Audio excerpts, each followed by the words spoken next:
Hi world, it's Sunday the 18th of November 2018. I'm back from Singapore and I'm in North Wales having a short break before I come back and hit the astrology really hard from now through to the end of the year. I'll be back properly at the workplace in 72 hours time. But I'm actually in North Wales and I'm exploring a lot of old, archaic North Welsh, ancient British architecture, and I'm in an old chambered combe on the Isle of Anglesey, and it's about 5,000 years old. For example, that pillar there goes back to the dawn. This tomb is about 5,000 years old. As I say, it's relatively young compared to many of the old Celtic ruins.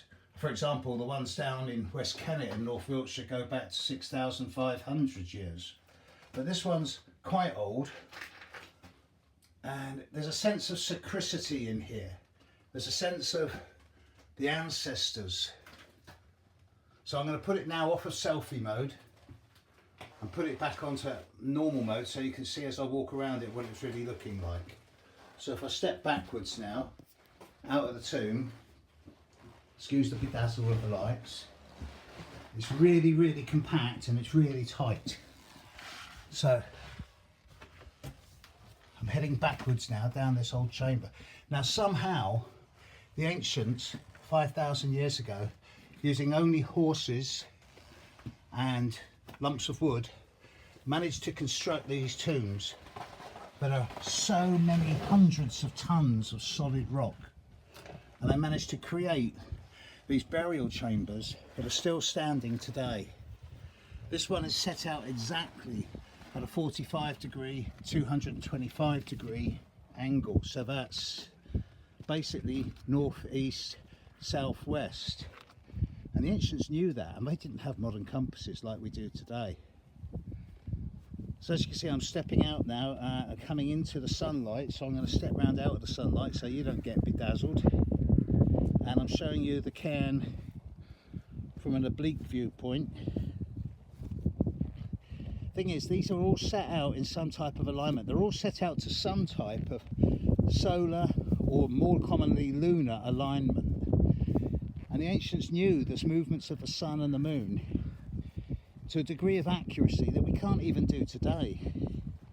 Now what you're looking at now is the mound over the top of the chamber that I've just been in.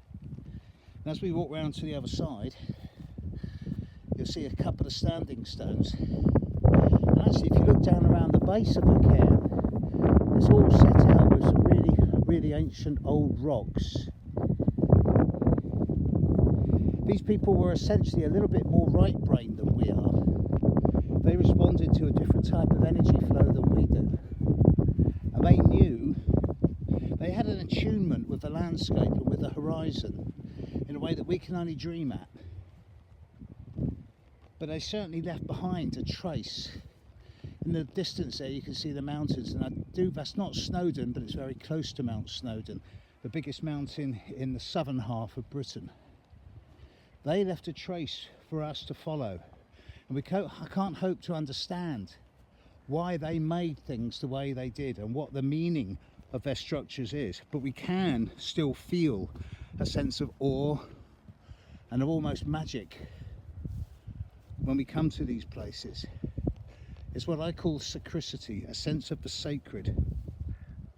Inevitably it's close to a spring and an old river.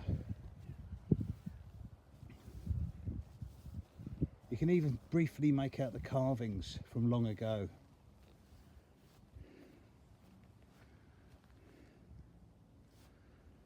And then stepping down, excuse the bump, you can look back in and see where I've just been. It's an amazing spot. And when we look at the stars today, from where I'm staying overnight, you can see Venus really brightly in the morning. Wherever you are in the morning at the moment, you can see Venus really clearly around about 5 AM in the morning. If you've got a clear sky, you can see Venus really clearly about an hour and a half before sunrise. And if you look in the sky at night and you've got a clear sky, You can see Mars really clearly as well, about 4 hand widths to the right of the moon as tonight. Where I am, we've got really clear skies at the moment. When you see the movements of the planets at the moment, Venus and Mars, as well as in relation to the sun and the moon, and the effects that they have, maybe not physically measurable, but on our consciousness. The ancients knew this. They set out these stones, these mounds, these chambers, and they set them out with a view to passing some type of message down through time in a way that we can only guess at. So wherever you are, go and find the old landscape, the old culture. Doesn't matter what culture you're in, doesn't matter what part of the world you're in. Wherever you are, you'll find some type of ancient root and foundation, pre-civilization. Modern historians will tell us that this was set out by savages who have no idea what they were doing. The people who did this were more intelligent than us. They were in tune with their planet. They lived in harmony with the planet.